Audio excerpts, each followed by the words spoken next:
Assalamualaikum warahmatullahi wabarakatuh. Alhamdulillah wassalatu wassalamu ala Rasulillah.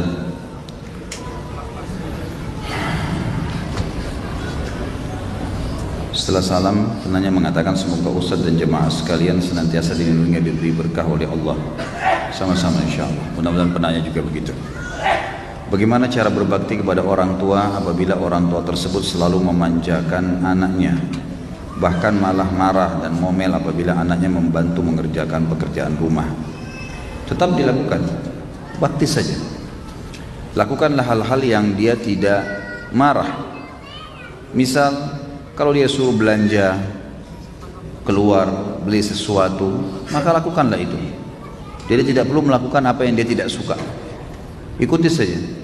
Kalau misalnya Anda seorang anak perempuan dan dia tidak mau Anda ikut masak misalnya, udah temanin aja ngobrol. Lakukan sesuatu yang cukup membuat mereka senang. Gak ada masalah. Karena selama hal itu tidak diharamkan dalam agama, maka harus tetap diikuti. Di sini dikatakan apakah anak itu tergolong durhaka apabila menolak fasilitas memanjakan dari orang tua tersebut? Sebab orang tua tersebut terlihat bahagia apabila telah memanjakan anaknya. Justru malah mengikuti apa yang dia inginkan itu berpahala karena menyenangkan hatinya. Dan lakukanlah hal-hal yang lain, hal-hal yang lain. Karena tanda kutip di sini masalah memanjakan, pasti ada saja hal yang dibutuhkan oleh orang tua kita. Misal, Anda bisa membelikan kebutuhan-kebutuhannya, kebutuhan-kebutuhan yang dia butuhkan, dari sampo, dari sabun, dari apa. Pasti setiap orang itu punya sesuatu yang dia sangat senangi. Dan orang tua itu sama, manusia biasa. Pasti mereka suka sesuatu yang mungkin menonjol dalam dirinya yang akhirnya kita bisa penuhi. Banyak cara berhubungan dengan masalah itu ya. Bagaimana kedudukan ayah tiri terhadap ayah kandung dalam hal bakti kepada orang tua atau ibu kandung dan ibu tiri? Tentu ibu kandung yang dimaksud di sini ya. Ibu kandung dan ayah kandung yang diprioritaskan. Kalau masalah ibu tiri atau ayah tiri itu masuk dalam umumnya orang yang punya hubungan kerabat karena menikah dengan orang tua kita. Atau kita berbakti kepada mereka, berbuat baik karena memang mereka adalah pasangan orang tua kita. Itu boleh-boleh saja, tapi tidak bisa disamakan antara kedudukan kandung sama tiri. Nggak bisa sama sekali, nggak mungkin ketemu gitu. Ya. Tentu yang dimaksud dalam dalil-dalil tadi itu lebih banyak kepada ya orang tua kandung. Apakah ada dalil menunjukkan kedudukan mertua dibandingkan kedua orang tua? Apa tips memberikan bakti kepada orang tua dan mertua? Sama saja, ya. Tetap orang tua diprioritaskan. Mertua itu umum, kerabat. Kita berbuat baik karena punya hubungan kerabat dengan pasangan hidup kita. Jadi berbeda, tidak seperti kedudukan kedua orang tua. Jadi kalau mertua meminta sesuatu misalnya, dan kita memang merasa ada sesuatu yang mendesak yang lain, kita masih bisa minta maaf, nggak ada masalah, nggak berdosa itu. Sama dengan umumnya kerabat kita. Tapi kalau orang tua nggak bisa nolak jadi dosa, nggak bisa. Karena berbakti pada mereka adalah sebuah kewajiban dan ini tidak berlaku pada mertua. Jadi kita tetap berbuat baik pada mertua kita, sebagaimana posisi dia sebagai orang tua pasangan kita, tapi dia tidak sama sekali mencapai derajat kedua orang tua. Juga saya ingin ditiberatkan di sini teman-teman sekalian, bagi laki-laki kewajiban bakti dengan orang tua nomor 1 sampai dia meninggal dan orang tuanya juga meninggal, gitu kan? Artinya kalau orang tuanya meninggal lebih dulu tetap dia wajib bakti. Kalaupun ya orang tuanya masih hidup tetap dia harus lakukan sampai dia meninggal, ya, sampai dianya meninggal dia lakukan kebaktian-kebaktian. Kalau perempuan berbeda, setelah dia menikah maka diprioritaskan adalah suami, ya, adalah suami. Bakti pada orang tuanya di nomor 2 kan. Memang sudah begitu hukum syar'inya. Maka setiap muslimah harus bisa memahami hukum syar'i ini sehingga dia tidak menahan suaminya untuk berbakti dengan orang tuanya. Dan harus pahamin teman-teman sekalian, cemburu itu harus pada hal yang berbau pelanggaran agama saja. Titik, nggak lebih daripada itu. Jadi tidak benar kalau seorang wanita cemburu dengan mertua perempuannya, cemburu dengan iparnya, saudari daripada suaminya, itu nggak boleh. Pada tantenya suaminya, ya itu bukan tempatnya untuk cemburu di situ. Atau kadang-kadang yang cemburu dengan anaknya sendiri, ini nggak boleh. Jadi dia harus prioritaskan Ya, dia harus bagaimana mendukung agar suaminya tetap berbakti pada orang tuanya. Begitu pula dengan suami, kata para ulama, mestinya dia bisa memberikan peluang kepada istrinya untuk tetap berbakti walaupun dia boleh memprioritaskan dirinya. Dia masih, misalnya istrinya pamit mau kunjungi orang tuanya, dilayanilah, diberikanlah kesempatan, dibantulah semampu dia. Kalau dia punya hajat mendesak, dia boleh bahasakan, tolong selesaikan ini dulu baru kemudian kamu boleh ke orang tua kamu, itu nggak ada masalah. Tapi harus difahamin poin di sini. Yang sering terjadi adalah istri menjadi penyebab suaminya tidak berbakti pada orang tuanya. Bahkan ada yang tidak pernah lagi ya mengunjungi orang tuanya hanya karena istrinya selalu mendesak dia, mengatakan tidak ada waktu buat saya saja, apalagi harus ke ibumu, apalagi harus ke ayahmu dan seterusnya. Ini tidak boleh. Atau merasa cemberut, tidak senang kalau mertuanya datang. Bagaimana Ustaz? Kalau mertua saya cerewet, ya itu resiko. Kan itu resiko hidup. Kan itu. Layani, sabar. Kan itu. Dia rewel, dia bicara, ya sudah. Yang benar kita sampaikan, maaf tapi seperti ini. Ya udah, kita jelasin apa adanya dan sabar. Ada orang dicoba di mertuanya, ada orang dicoba di orang tuanya, ada orang dicoba di saudaranya, ada orang dicoba di anaknya, ada yang dicoba di pasangan hidupnya. Dia bersabar, ya, dia bersabar lalui itu. Allah SWT menilai semua dengan pahala insyaallah. Bagaimana sikap terhadap mertua yang ikut tinggal bersama saya? Apakah saya harus apakah sama haknya dengan orang tua? Ini semua sudah saya jawab tadi, jadi tidak sama ya. Kalau masalah mertua Anda tinggal boleh, silahkan, sangat positif saja. Itu termasuk perbuatan yang baik sekali. Jadi apalagi pada saat mertua kita tidak mampu, maka bagus sekali, biarkan tinggal nama kita di bawah naungan kita, malah bagus, kita bersedekah gitu kan. Mungkin pada saat safar, kalau laki-laki ini yang bertanya misalnya, maka pada saat safar istrinya ada yang temani mahramnya, sangat baik, nggak ada masalah. Tapi bukan kedudukannya seperti orang tua, nggak mungkin. Saya bilang tadi, kalau ada sesuatu yang mertua kita inginkan dan kita memiliki pekerjaan yang mendesak, kita boleh mendahulukan hak kita, boleh, tidak berdosa itu. Tapi kalau orang tua nggak boleh, nggak bisa. Harus didahulukan orang tua kita dari diri kita sendiri, karena memang perintah Allah untuk berbakti di situ. Apa hukumnya dan bagaimana menghapus dosa menggugurkan kandungan umur 1 bulan dan mengubur hasil pengguguran hasil berzina di depan teras rumah orang tua? Ini nggak ada hubungannya sama orang tua sebenarnya, tapi ditarik supaya ada hubungannya dengan bahasan. Apa hukumnya dan bagaimana menghapus dosa menggugurkan kandungan umur 1 bulan? Taubat nasuha, dosa besar, nggak boleh semestinya gitu kan. Dan mengubur hasil pengguguran hasil berzina di depan teras rumah orang tuanya. Ya kalau masalah kubur di depan teras itu nggak ada masalah, itu hukum syar'inya di tanah manapun boleh mengubur kecuali dalam masjid yang tidak boleh gitu kan. Jadi nggak ada masalah soal itu. Tapi di sini masalah menggugurkannya dia harus bertaubat kepada Allah, tidak boleh menggugurkan tanpa ada udzur syar'i. Itu pun ulama memberikan batasan, kalau di bawah 4 bulan dia menggugurkan dan ada udzur syar'i, ada udzur syar'inya. Misal memang perempuan ini kalau hamil lagi dia bisa berbahaya bagi kesehatan, memang sudah terbukti secara medis, itu lain.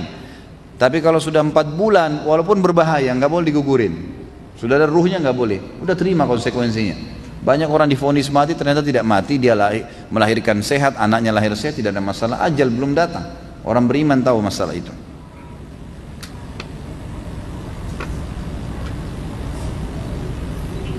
Apa hukumnya zina yang dahulu saya lakukan berimbas kepada adik perempuan saya yang sampai sekarang sangat susah mendapatkan jodohnya? Haruskah saya meminta maaf kepada pasangan zina saya dulu yang notabene sekarang bukan siapa-siapa saya lagi? Enggak ada hubungannya, akhi. Enggak ada hubungannya zina kamu sama adik perempuanmu tidak dapat jodoh, sama sekali. Di mana tali benang merahnya nih? Enggak ada hubungannya sama sekali. Anda berbuat dosa sendiri, gitu kan? Enggak ada hubungan. Masalah adik belum ada jodohnya itu rahasia Allah Subhanahu wa taala. Enggak ada hubungannya sama sekali. Dan tidak perlu minta maaf dengan pasangan itu, bertaubat kepada Allah Subhanahu wa taala. Kita perlu minta maaf kalau kita berbuat salah. Perzinahan dua-duanya salah dan itu kesalahan kepada Allah Subhanahu wa taala. Jadi taubat kepada Allah. Jangan lagi membiarkan syaitan membuka pintu untuk kontek-kontekan lagi. Syaitan akan menunggangi itu supaya kita teringat kenangan-kenangan, akhirnya terbuka lagi pintu zina. Enggak boleh. Wala taqrabuz zina. Jangan dekatin zina. Apa kata ulama tafsir maknanya? Jangan mulai ngobrol, jangan mulai lihat, jangan mulai sesuatu apapun, jangan mulai. Jangan dekatin, gak usah. Ada SMS masuk jangan dibaca. Emang gak boleh. Udah tutup dari awal. Sedikit angin saja masih terasa dinginnya, gitu kan? Apalagi kalau dibuka jendelanya bisa kedinginan, masuk angin, gitu. Ya. Cara beristiqomah yang benar untuk menghapus dosa berzina, taubat nasuha, ada 4 syarat sudah jelas. Tinggalkan dosa itu seketika, sesali, berjanji sama Allah tidak ulangi, dan yang keempat sibukkan diri dengan ibadah. Sisa umur isi dengan ibadah. Jangan buka lagi pintu itu. Kalau anda yang bertanya ini belum menikah, maka menikah tentunya. Lampiaskan syahwat anda yang di tempat yang telah Allah halalkan. Maka itu insya Allah sangat baik. Ya.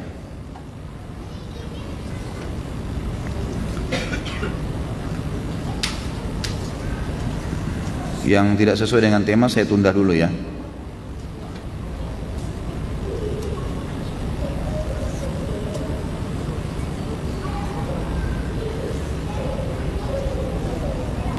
Bagaimana hukumnya jika anak membantu orang tua mengadakan tahlil bagi saudara yang sudah meninggal? Jika anak menolak, orang tua marah dan tersinggung karena tidak menjaga tradisi, sedangkan jika dilakukan Islam tidak menyuruh tahlil, apakah anak itu berdurhaka? Tentu saja ada hadis Nabi yang berbunyi la ta'ata li makhluqin fi ma'siyati khaliq. Tidak ada ketaatan pada orang tua, pada siapapun, pada makhluk, pada hal yang berbau maksiat pada sang pencipta. Itu hadis Nabi SAW. Jadi kalau orang tua kita menyuruh sesuatu yang melanggar agama, tidak boleh kita patuhi. Itu tidak durhaka namanya. Jadi kan perempuan disuruh buka jilbabnya atau dilarang sholat, ya, atau melakukan perbuatan-perbuatan bid'ah yang Nabi tidak contohkan, maka itu hak kita untuk menolak. Karena itu haknya Allah Subhanahu wa taala. Allahu a'lam. Yang saya tahu itu tidak, dia jangan juga teriak-teriak, marah-marah, enggak.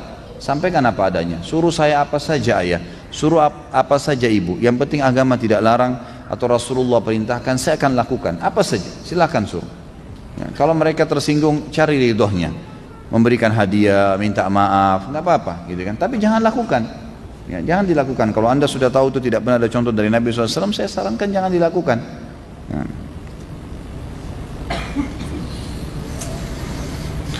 Tadi Ustaz sudah sampaikan hadis bahwa orang yang durhaka kepada orang tua, orang minum minuman keras, tidak masuk surga. Bagaimana dapat memahami hadis di atas? Sebab ada hadis lain yang mengatakan apabila ada keimanan dalam hati seseorang sebesar biji dzarrah, masuk surga. Tentu hadis yang dimaksudkan tadi yang anda tanya, yang kedua, siapapun yang di dalam hatinya ada seperti biji dzarrah, biji sawi dari keimanan, dia akan masuk surga. Makna hadis ini kata ulama adalah dia akan masuk surga setelah ditimbang amalnya. Setelah ditimbang amalnya. Karena semua pasti akan ditimbang amal solehnya, amal buruknya. Kalau amal buruknya lebih berat, dia masuk neraka dulu. Itu sudah jelas, banyak hadis yang menjelaskan masalah itu. Orang-orang akan masuk ke neraka, dibersihkan dosanya dan akan keluar. Dan Nabi SAW mengatakan di dalam hadis yang sahih bahwasanya penghuni orang-orang beriman yang masuk ke neraka dulu dikenal dengan istilah Juhannamiyin, orang-orang yang pernah lewat di neraka. Nanti pada saat dosa mereka sudah bersih, dimasukkan ke dalam surga. Dan ahli-ahli surga nanti bisa mengenal mereka kalau ini orang-orang yang pernah lewat di neraka dulu. Jadi memang dilewat ke neraka dulu. Mereka akan dikeluarkan dari neraka setelah dosa-dosanya bersih, karena penyebabnya adalah walaupun orang yang dalam hatinya ada seperti biji sawi dari keimanan. Jadi bukan berarti dia punya iman seperti biji sawi langsung masuk surga tanpa hisab, atau mungkin dihisab pasti lolos karena ada iman seperti biji sawi, bukan itu yang dimaksud, ya. Tapi di sini adalah setelah ditimbang amalnya, dan pasti semua orang yang beriman kepada Allah mengucapkan syahadat, 2 kalimat syahadat, dipastikan masuk ke dalam surga selama dia tidak membatalkan syahadatnya itu. Ayah saya sudah meninggal 1 tahun yang lalu. Beliau mendapatkan warisan dari almarhum kakek yang belum dibagikan, sebidang tanah yang masih milik beramai-ramai, milik almarhum ayah, kakak dan adiknya. Saat ini warisan tersebut masih disewakan. Bagaimanakah hukum pembagian uang sewa yang memang jatah atau bagian almarhum ayah saya? Almarhum meninggalkan 2 istri, 1 orang anak laki-laki dan 3 anak perempuan. Bagaimana pembagian sewa untuk para ahli waris dari almarhum ayah saya yang terbaik menurut agama Islam? Tentu ini masalah penting, ya. Ada hal-hal yang mendasar bagi orang yang meninggal harus segera dilakukan. Yang pertama, memandikan, mengurus jenazah dan mensolatinya. Kembali kepada hadis Nabi SAW yang sahih riwayat Imam Ahmad yang berbunyi, ikramul mayyit dafnuhu, penghormatan dan penghargaan terhadap jenazah, segera mengurus jenazah dan memakamkannya. Jadi maksud dalamnya adalah memandikan, ya, kemudian mensolatinya dan menguburkannya. Yang kedua adalah menjalankan wasiatnya. Karena Allah SWT mengatakan min ba'di wasiyatin tusuna biha audain. Setelah orang meninggal, maka yang paling pertama setelah diurus jenazahnya adalah wasiatnya. Ada wasiat nggak dia tinggalkan? Misal tanah ini saya wakafin buat pesantren ini misalnya, gitu kan? Yang ketiga membayar utangnya, dan yang keempat ya membagi warisannya. Ini harus dilakukan. Jadi perilaku yang keliru adalah kalau ada orang mati nggak dibagi warisan, itu nggak boleh, teman-teman sekalian. Ini sudah pernah saya jelaskan. Nggak boleh nggak dibagi warisan, harus dibagi. Baik, ayah saya meninggal, Ustadz punya satu rumah, ibu saya masih tinggal di situ. Kami 3 orang bersaudara. Kami kalau bagi kesian ibu. Loh, kasusnya adalah bukan kita mengusir ibu kita dari rumah itu, membagi persentase masing-masing sudah jelas. Ini ibu dapat karena punya anak-anak, 1/8 dia dapatnya. Ya udah, ibu kita punya di rumah itu 1/8 bagiannya beliau. Sisanya dibagi kepada anak-anaknya misal, gitu kan? Jadi masing-masing sudah tahu, silahkan ibu anda suruh tinggal itu nggak apa-apa. Tapi setiap yang bersaudara sudah tahu hak di rumah itu. Kapan satu waktu dijual, maka sudah tahu masih si fulan punya sekian, si fulan punya sekian, si fulan punya sekian. Kalau kasus seperti ini, Allahu alam ya, mudah-mudahan Allah ampuni kalau saya salah, tapi setahu saya kalau kasus seperti ini adalah dinilai berapa nilai tempat sewa itu pada saat warisan terjadi, atau nilai tempat itu sekarang berapa. Misal nilai 1 miliar, mereka bersaudara 3 orang, kalau semua laki-laki dibagi rata. Kalau ada perempuan, kayak tadi ada perempuan dibagi, laki-laki dapat 2 jatah, perempuan 1. Misal 3 orang, 1 perempuan, 2 laki-laki. Baik, dibagilah 1 miliar itu menjadi 3, tapi di sini perempuannya, laki-lakinya mendapat 2 bagian, ya, 2 bagian. Setelah dibagi, maka hak warisan si ayah ini itu dibagi kepada ahli warisnya lagi, ya, dibagi kepada ahli warisnya, anak-anaknya, istrinya dibagiin. Nah, seperti itu Allah alam yang saya tahu. Jadi dibagi dengan cara seperti itu. Saya sudah kasih pernah nomor Ustadz Nizar Jabal, bisa dihubungi lebih lanjut kalau mau tanya masalah warisan. Seorang anak dimarahi orang tua tapi belum tentu si anak salah. Jika si anak membela diri dan orang tua malah semakin marah, apakah si anak ini termasuk durhaka kepada orang tua? Tentu saja membela diri pada batas-batas yang dibolehkan secara syar'i. Dan kalau anda sabar, tenang, tidak malah membantai, itu lebih baik, nggak masalah, gitu kan? Jadi insya Allah sambil kita doakan orang tua kita, karena memang sangat pekah sekali permasalahan orang tua ini. Kita dilarang bilang nggak boleh bilang Allah mengatakan wala taqul lahuma uffin wala tanharhuma. Itu gitu. Nanti aja, gitu kan? Ibu ini suka suruh-suruh, ayah ini begini, itu nggak boleh. Begitu aja nggak boleh, apalagi membantahnya, gitu kan? Kalau ada sesuatu, memang dalam Islam kita perlu menjelaskan. Pernah saya sebutkan, salah satu kaidah hidup yang baik teman-teman sekalian, coba diterapkan. Setiap kali dilemparkan pertanyaan kepada kita sedang melakukan satu perbuatan benar atau kita sedang melakukan perbuatan yang salah, jelaskan argumentasi kenapa kita lakukan. Itu penting. Kita pulang masjid, ditanya oleh tetangga, dari mana Pak? Oh, dari masjid. Jawab. Jangan bilang, kalau saya bilang dari masjid nanti riya, jadi saya nggak usah jawab. Enggak. Riya itu kan kalau kita ikutin. Kalau syaitan bisikin, tuh kamu dipuji, kita nggak hiraukan. Seperti orang lagi tawarin barang, mau kaca mobil kita nggak buka, udah dia akan berlalu kok. Riya itu kalau kita lemah, emang kita sengaja, ini kita mau dipuji, itu lain. Kalau enggak. Tapi menjelaskan, saya dari masjid, udah, sudah selesai. Karena sudah ada pertanyaan yang dilemparkan. Harus kita jelaskan kenapa kita lakukan, gitu kan? Kamu mau kemana? Kita mau ke taklim. Saya mau ke pengajian. Nggak ada urusan riya, kecuali memang sengaja kita mau dipuji-puji. Kita jelasin kok argumentasinya. Jangan sampai kita meninggalkan satu perbuatan ibadah. Mungkin dengan kita jelaskan ke dia jadi ingin juga ikut pengajian. Pengajian di mana ya? Pengajian di sana, bahasanya tentang ini. Ayo ikut yuk. Mungkin dia ikut. Allahu a'lam, kita nggak tahu. Kan gitu.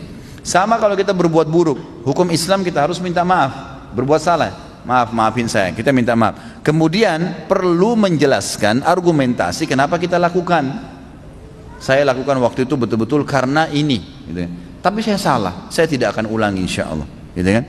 Jadi menjelaskan alasan kenapa kita lakukan itu akan membuat orang yang sedang kita langgar, apa yang dia tidak senangin, itu akan mengetahui, penyebabnya karena ini rupanya. Ambil makanan itu karena saya lapar sekali, saya nggak ada makanan lagi, jadi saya ambil. Tapi saya salah, saya minta maaf, misal, gitu kan? Jadi perlu menjelaskan masalah. Jadi orang tua kita perlu jelasin kalau emang kita benar. Dan benarnya ini harus tahu gambarannya benar adalah tolok ukurnya agama, bukan ego pribadi. Ya, bukan ego pribadi. Kalau hanya sekitar urusan duniawi, misal orang tua kita mau kita masuk ke kedokteran, kita maunya jurusan lain, ya udah ikutilah orang tua, gitu. Nggak masalah. Niat bakti sekalian, insya Allah diberkahi itu sama Allah. Ini urusan dunia. Kalau karena ini misalnya anda dimarahi karena tidak mau ikut sama orang tua, ya anda salah lah, durhaka sama orang tua. Kenapa harus tidak diikutin?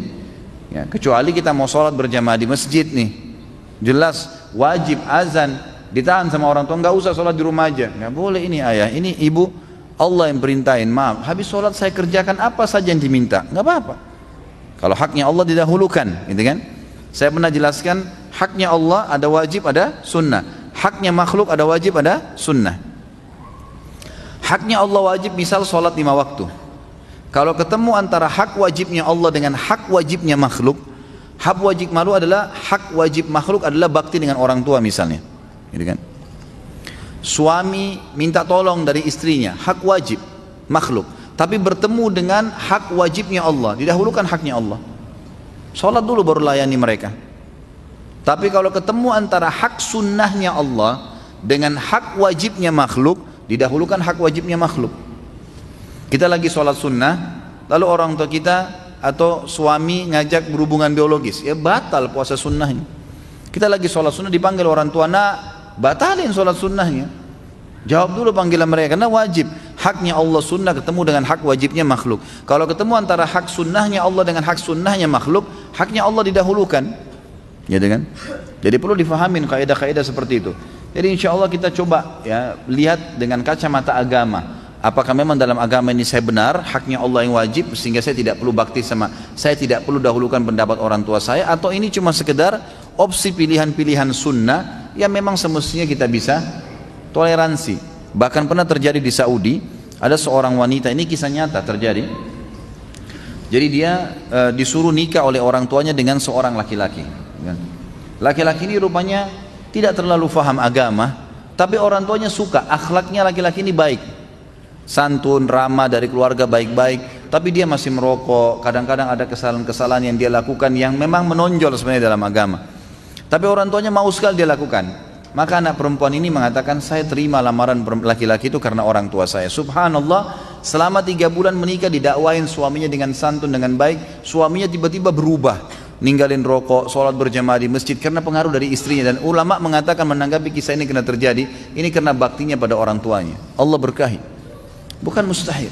Orang tua itu subhanallah menjadi penyebab, walaupun mereka kafir loh ya, mereka kafir, kita bakti menjadi penyebab rahmatnya Allah turun kepada kita. Apalagi kalau dia muslim. Jadi kita harus maksimalin itu ya. Sebagaimana azab disegerakan apabila durhaka, apakah balasan terhadap kebaikan juga segera atas kebaikan bakti kepada orang tua? Saya tidak pernah tahu ada dalil masalah itu ya. Misal kita berikan hadiah orang tua langsung Allah balas juga langsung seketika, Allahu alam. Itu tidak pernah ada dalil yang khusus menjelaskan masalah itu sebagaimana azab tadi disegerakan. Tapi insya Allah kita berharap, Allah itu zat yang akramal akramin. Tahu artinya apa itu? Orang Arab itu kalau suka sekali memberi namanya karim ya. Orang yang tidak menolak, selalu memberi namanya orang karim, gitu kan? Allah itu salah satu sifatnya adalah akramul akramin, yang tidak pernah menolak siapapun yang minta, dan paling tahu bagaimana membalas kebaikan atau kepatuhan hambanya. Allah lebih tahu. Nggak usah khawatir tentang masalah itu. Insya Allah Allah akan kasih yang terbaik. Ana baru baca artikel mengenai perawi hadis-hadis sahih. Kata seorang tokoh, bahkan perawinya ada yang Syiah, Rafidhah. Bagaimana hal tersebut? Apakah Rasulullah SAW pernah bermubahalah dengan siapa? Artikel mengenai apa ini? Ya. Yang dimaksud mengenai apa perawi hadis-hadis sahih? Kata seorang tokoh bahwa perawinya ada yang Syiah. Bagaimana hal tersebut? Saya tidak tahu hadisnya yang mana. Saya juga tidak tahu orang ini. Mungkin keterbatasan ilmu saya, Allahu a'lam. Tapi kalau ulama hadis mensahihkannya, maka berarti itu pasti ada pertimbangan ulama hadis. Saya bukan ahlinya untuk menilai hadis itu sahih atau tidak gitu. Tapi kita kembali kepada orang-orang yang sudah bidangnya di situ.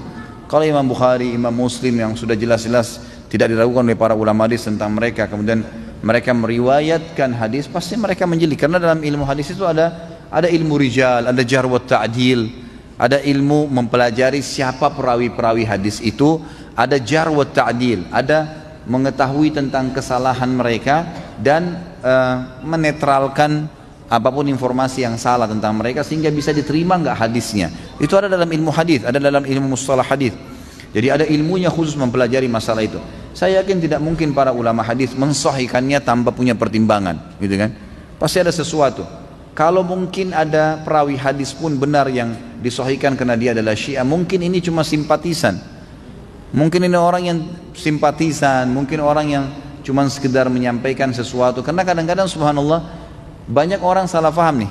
Kita ucapin satu kalimat, dinilai dengan dia 10 bahasan.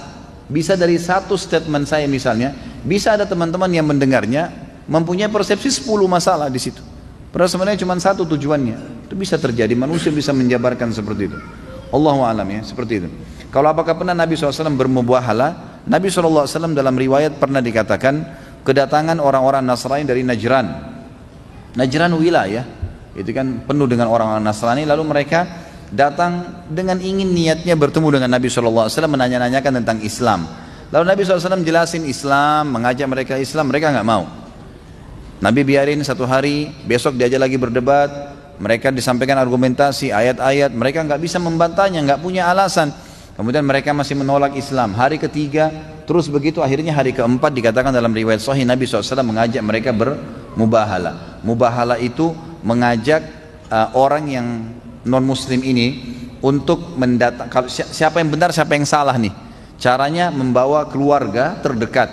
Waktu itu Nabi SAW menggendong Hasan dan Husain radhiyallahu anhuma, dan di belakang beliau ada Fatimah radhiyallahu anha. Pada saat itu Nabi SAW menantang mereka orang-orang Nasrani dan Najran untuk bermubahalah.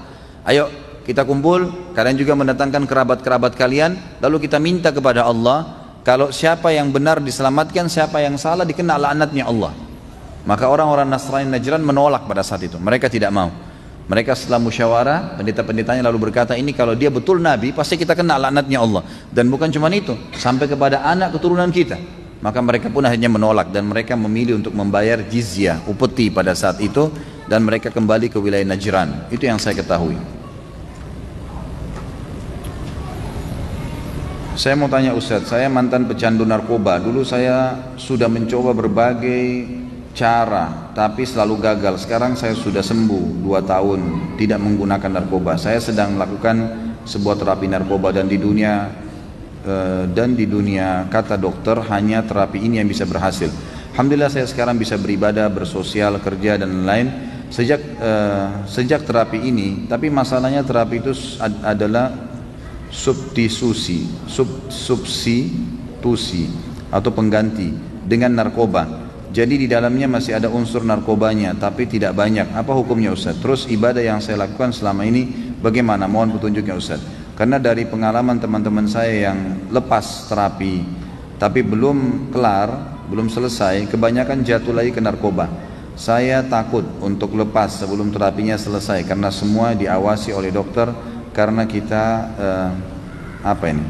kelar terapinya. Terima kasih. Saya kembalikan kepada hadis Nabi, saudaraku. Hadis Nabi SAW yang berbunyi, Allah tidak menjadikan kesembuhan kalian pada hal yang diharamkan. Hadisnya begitu ya. Artinya begini, kalau ada dokter yang mengatakan seperti kalimat tadi, dan dia mengatakan tidak ada terapi lain kecuali ini, Allahu a'lam. Saya pribadi, saya berbicara di alam dai, saya melihat ini keliru. Jadi tidak ada kata-kata tidak mungkin kalau orang mau bertaubat meninggalkannya. Jadi jangan terjerumus menyelamatkan diri dari sihir dengan sihir lagi. Jangan terjerumus meninggalkan khamar, misalnya minuman keras, dengan mencincipinya dengan cara bertahap meninggalkannya. Bukan begitu dalam Islam. Taubat itu kan syaratnya harus meninggalkan seketika, menyesali dan berjanji sama Allah tidak mengulangi, lalu menyibukkan diri dengan amal saleh. Lalu kalau Anda tanya apa solusinya Ustaz? Banyak sekali solusi. Dari sisi ibadah, yang pertama Anda lakukan adalah berdoa kepada Allah SWT. Sujud sebentar malam, tahajud, sujud dengan tulus kepada Allah. Ya Allah, sebagaimana dulu saya sudah melakukan pelanggaran ini, saya bertobat padamu ya Allah, mudahkan hambamu ini untuk selamat darinya tanpa ada kecanduan lagi dengan semua ini. Itu misal. Ini secara spiritual, berdoa kepada Allah SWT. Kemudian juga Anda boleh menggunakan hal-hal yang dihalalkan dalam agama, seperti mengkonsumsi habbatus sauda, ya, jintan hitam, yang kata Nabi SAW obat untuk semua penyakit kecuali kematian.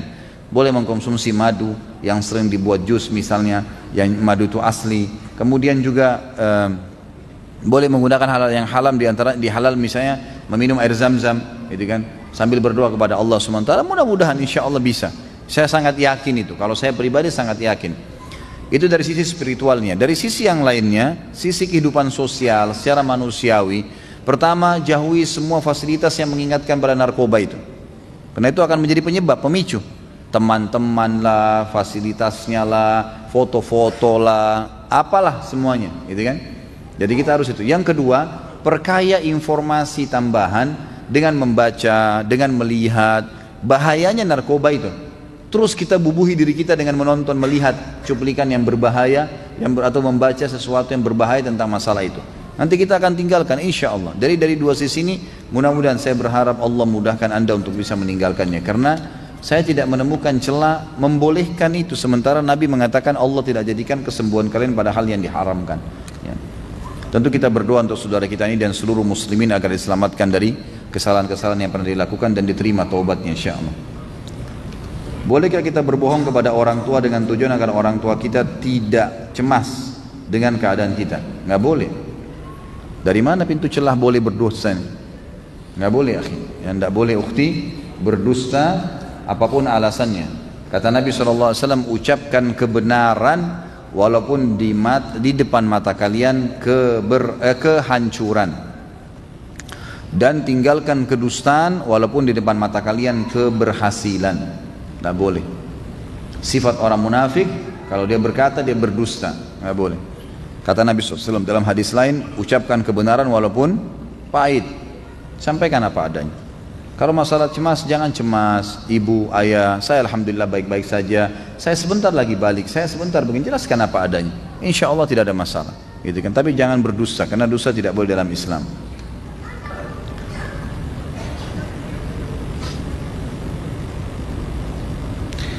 Bagaimana hukumnya, serta adakah dalil yang dapat memberikan anak ketenangan bahwa anak dari SD kelas 1 hingga saat ini tidak pernah bisa dekat, sangat kaku dengan ibu anak, karena anak dari SD kelas 1 selalu dididik dengan sangat keras, amarah, emosi, pukulan dan lain-lain oleh ibu anak, baik itu akibat kesalahan anak maupun anak tidak ada salah. Tapi alhamdulillah anak tidak pernah membalas dengan amarah dan lainnya pula. Lalu semakin tua ibu anak semakin tinggi tingkat emosinya, bahkan terkadang selalu mengajak anak berdebat tentang agama. Contohnya beliau berdebat mengenai urusan sutra, pembatas sholat, puasa, sholat sunnah, gerakan sholat dan lainnya. Mohon saran dan nasihatnya, apa yang harus anak berbuat? Tentu kalau diajak berdebat oleh orang-orang yang seperti ini kedudukannya orang tua kita, jawab secukupnya, tidak usah panjang lebar. Kenapa kamu pakai pembatas sholat? Karena ada hadis begini ibu, selesai. Tapi ibu nggak pernah temukan, oh iya mungkin keterbatasan ilmu saya temukan seperti itu ibu. Udah ibu lagi marah, nggak apa-apa, biarin dia marah, nggak ada masalah. Yang penting kita jangan terjerumus dengan membantahnya, gitu kan?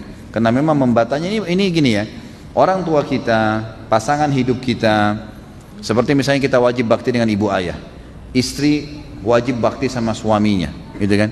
Kita harus menafkahi dan mendidik anak-anak kita. Ini semua teman-teman sekalian tanda kutip boneka-boneka yang Allah titipkan buat kita. Kita lahir tidak pernah bisa pilih, saya nggak mau ibu ini, saya nggak mau ayah ini. Lahir ini ibumu, ini ayahmu. Perintah agama bakti, kan begitu. Ada cobaan sabar. Memang sudah begitu perintah agama. Lah jalankan sesuai dengan agama, kan aman tuh. Ini kan akan aman. Kalau beliau berdebat pada sesuatu, insya Allah ya, seemosi apapun orang, kalau kita cara menghadapi orang emosional adalah banyak diam. Itu kata kuncinya. Emosi dibalas dengan diam. Gak usah dilayani. Karena Allah mengatakan dalam Al-Quran, A'udzubillahi minasyaitonirrajim, wa idza khatabahumul jahiluna qalu salama. Kalau diajak bicara dengan orang yang jahil, kata ulama makna tafsirnya, Kalau orang jahil adalah orang yang emosional, orang yang tidak punya ilmu, gitu kan? Orang yang merasa lebih pintar, sok pintar. Ini semua adalah orang yang jahil masuk di dalamnya. Maka mereka berkata salama, artinya ya sudahlah, sabar, diamin aja. Karena nggak ada gunanya gitu, ya, tidak ada gunanya. Jadi memang kita apa adanya, jelaskan apa adanya secukupnya dan jangan terlalu dilayanin, seperti itu kurang lebih.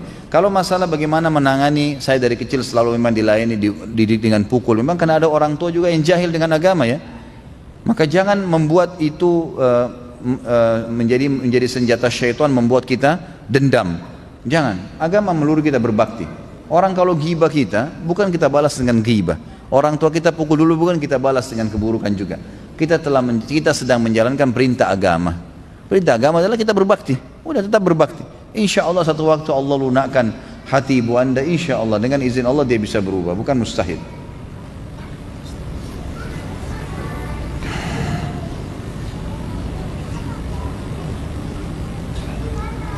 Ibu saya jarang sekali melaksanakan sholat 5 waktu di masjid. Padahal masjid terdapat di depan rumah saya. Namun beliau tidak pernah absen untuk sholat 5 waktu di rumah. Pertanyaan, apakah saya sebagai anak berdosa jika saya menyindir ibu saya untuk sholat berjamaah di masjid? Pertama, perempuan tidak ada kewajiban sholat di masjid. Ibu anda atau orang lain. Ya, Nabi SAW bersabda dalam hadis yang dihasankan oleh para ulama, wanita kalau sholat di ruang tamu rumahnya lebih afdal daripada di luar rumahnya. Kata ulama hadis termasuk masjid. Dan sholatnya dia di dalam ruang tamu rumahnya lebih afdal daripada, sholatnya di dalam kamarnya lebih afdal daripada di dalam rumahnya, di ruang tamu rumahnya. Jadi perempuan makin tertutup maka makin baik. Laki-laki yang dimotivasi ke masjid. Jadi saya sarankan tidak perlu untuk menyindir ibu anda sholat di masjid. Malah itu lebih afdal buat dia, lebih baik. Perbuatan yang tidak salah jangan disinggung, biarin dia berbuat, gitu kan? Selama dia baik, dukung, itu sangat baik. Saya punya anak tiri, saat masuk dalam kehidupan keluarga, saya merasa berkah keluarga berkurang. Keluarga jadi sedikit kacau. Saya coba berprasangka baik, tapi baru-baru ini ada kejadian yang keyakinan saya bahwa orang ini bermasalah. Saya dengar semua bisnisnya bermasalah, tertipu. Bagaimana agar keluarga kami kembali mendapatkan berkah dari Allah Subhanahu wa taala? Saya punya ayah tiri ya, maksudnya di sini ya. Saya saat masuk ke dalam kehidupan keluarga, saya merasa berkah keluarga berkurang. Tentu kalau sudah menikah dengan ibu anda nasihatin apa adanya. Dan menasihatin orang tua itu tidak durhaka. Boleh kita sampaikan, apalagi ini adalah ayah tiri ya. Boleh kita nasihatin, sampaikan apa adanya. Ayah seperti ini, setahu saya agama begini. Dia nggak mau dengar ya sudah, tetap jadi mad'u kita.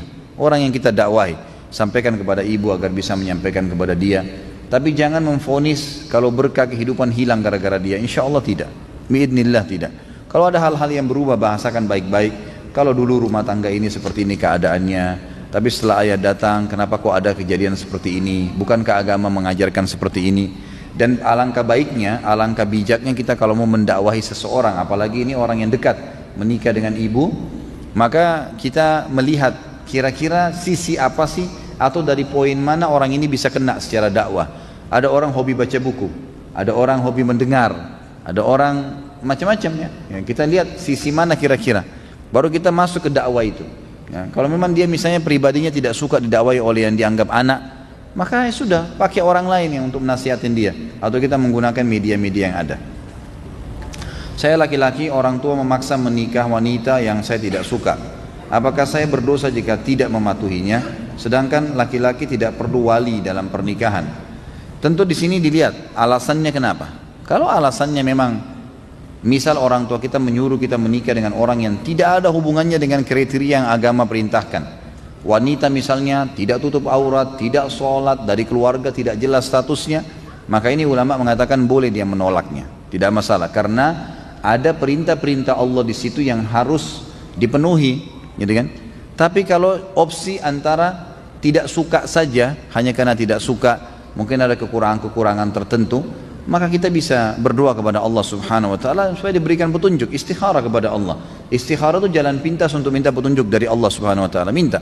Ya mungkin Allah Subhanahu wa taala akan memberikan petunjuk setelahnya, baik orang tua Anda yang akhirnya menolak, atau mungkin tiba-tiba Allah bukakan hati kita cenderung, gitu kan? Cenderung. Yang penting pada saat istikharah itu jangan memang ada kecenderungan dari dua hal yang kita sedang hadapi, antara suka dengan bakti dengan orang tua misal, atau antara tidak suka dengan berbakti dengan orang tua. Maka jangan ada kecenderungan misal lebih cenderung kepada perempuan yang kita ingin nikahi sehingga memang istikharah pun berharap hasilnya ke situ. Maka harus sportif, tinggalkan semua itu, minta murni petunjuk dari Allah Subhanahu wa taala. Saya bekerja di kantor pemerintah khusus perizinan perusahaan. Ada perusahaan bir akan membuka usaha, izinnya lengkap dan layak mendapat izin usaha. Bagaimana saya bersikap? Karena memang perusahaan bir ini memenuhi syarat, tapi saya takut dosa. Ya jangan dipenuhi, nggak boleh. Kalau anda tanda tanganin berarti anda punya andil di situ. Ya, jadi memang sebaiknya jangan. Jawabannya begitu. Tidak mungkin saya bilang nggak apa-apa tanda tanganin aja. Ya, tidak mungkin haram. Saya tanggung jawab hari kiamat. Tidak mungkin. Kan itu. Haram dalam agama Islam. Tidak boleh. Dan anda tanda tanganin konsekuensinya berarti anda punya andil di situ. Maka jangan dilakukan. Saran saya begitu. Jangan cuma karena dia layak dapat izin. Semua bisa layak dapat izin. Tempat persinahan pun layak. Dia penuhi semua surat-surat bisa. Tapi Allah haramkan gimana? Nggak mungkin ya. Ayah dan ibu cerai saat umur 5 tahun. Saat saya umur 5 tahun. Ayah nikah lagi dan punya 3 anak perempuan. Ibu nikah lagi dan punya 1 anak perempuan. Mana yang lebih utama bagi saya untuk berbakti? Mana yang lebih dekat sanatnya? Mungkin maksudnya jalur nasab ini, bukan sanad. Sanad itu untuk hadis ya. Mana yang lebih dekat jalur nasabnya dengan saya maksudnya mungkin ya. Yang dimaksud di sini yang anak-anak maksudnya saudara ya. Maka dua-duanya posisi di dalam agama kita, saudara dari ayah dan saudara dari ibu sama kedudukannya. Yang lebih tinggi dari mereka kalau seayah sama seibu, gitu kan? Jadi kalau saudara dari ibu nikah sama laki-laki lain punya anak, saudara dari ayah karena ayah nikah lagi sama perempuan lain, ini sama saja posisi kedudukan mereka. Jadi sama-sama kita berbuat baik insya Allah. Jika orang tua sudah lanjut usia, memiliki 4 orang anak, ketiga anaknya merantau jauh, maka tinggal 1 orang anak pertama yang paling tua di dekatnya. Walaupun dekat, sang anak pertama tidak bisa merawat langsung karena pekerjaan dan keluarga, maka sang anak berinisiatif membayar orang lain untuk merawat beliau. Apakah dalam hal ini sang anak pertama durhaka kepada orang tua karena tidak mau merawat langsung? Bagaimana dengan anak-anak lain yang merantau, termasuk durhakakah? Anak pertama ini adalah ayah saya yang saat ini sedang sakit persis sama dengan yang diderita oleh ibunya atau nenek saya. Mohon didoakan semoga dimaafkan dan diangkat penyakitnya. Tentu saja tidak berdosa. Membayar orang lain tidak masalah. Termasuk bentuk bakti, dia mau bayar gitu kan. Karena dia kerja maka dia bayar orang lain untuk merawat orang tuanya boleh. Tapi jangan dia niatkan memang membuang orang tuanya. Misal dia masukkan ke pantai jompo, dia nggak mau urus lagi. Seperti kehidupan di Amerika sekarang begitu ya. Itu luar biasa. Saya dapat informasi kalau anak-anak kan begitu balik tamat SMA misalnya disuruh kerja, udah kerja, mereka kerja sendiri sambil kuliah, udah punya hasil. Orang tuanya itu kalau sudah tua maka mereka kena punya hasil dimasukkan ke pantai jompo, dia bayar. Dia nggak pernah tahu. Bahkan kadang-kadang ada orang tua yang meninggal di telepon anaknya, orang tua kamu meninggal. Baik, berapa biaya pemakamannya, dia kirim ditransfer, orang tua yang disuruh kubur. Nah ini lain ini. Tapi kalau dia di rumah, orang tuanya di rumah, dia nggak bisa rawat karena dia juga harus cari nafkah, dia laki-laki. Tapi dia bayar seorang perawat misalnya, kalau laki-laki misalnya, itu nggak ada masalah. Dan tetap dia berusaha mencari pahala dari orang tuanya tadi. Apa saja yang dia bisa lakukan, coba dia lakukan itu. Dan kedua anaknya juga yang merantau itu tidak durhaka kalau merantau. Kecuali orang tuanya minta, kembali ke sini nak, saya mau kamu di sebelah saya misalnya, nah itu lebih baik dia pilih. Tapi kalau orang tuanya diizinkan, minta didoakan, kemudian dia penuhi kebutuhannya, dia ikut bantu kakaknya yang anak pertama itu, dibantu dengan biaya-biaya untuk membiayai orang tuanya, itu hal yang baik saja.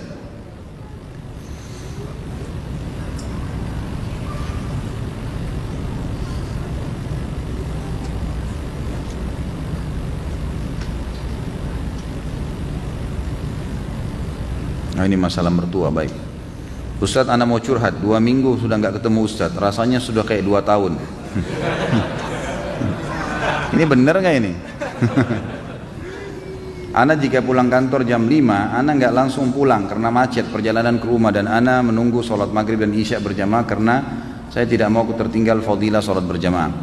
Bahkan kalau malam Rabu seperti ini Ana datang ke kajian Ustaz Khalid di Blok M. Namun setiap pulang Ana selalu ditegur mertua. Pulang selalu malam-malam, kamu kan bukan bujang lagi, sudah punya anak. Apa yang harus saya lakukan Ustaz? Ana sudah menjelaskan alasannya pulang malam. Namun mengingat saya masih tinggal bersama mertua dengan lingkungan keluarga yang belum sunnah. Apakah mertua termasuk orang tua saya juga yang bila melawannya termasuk durhaka? Tentu jangan digunakan bahasa melawan. Tetap jelaskan baik-baik gitu kan. Dan saran saya di dalam masalah rumah tangga, saya sering bahasakan ini dan Anda boleh kembali ke ceramah saya manajemen rumah tangga Islami. Usahakan kalau bisa jangan tinggal sama mertua. Emang termasuk sama orang tua kita juga.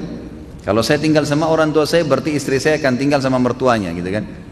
Ibu saya kalau mau nata pasang gorden warna coklat di sana, istri saya pengen warna pink misalnya. Ini jadi bentrok ini. Mereka juga punya keinginan masing-masing, gitu kan? Sama halnya terbalik juga begitu. Kalau seorang laki-laki numpang di rumah mertuanya, di rumah orang tua istrinya, maka ini juga sama.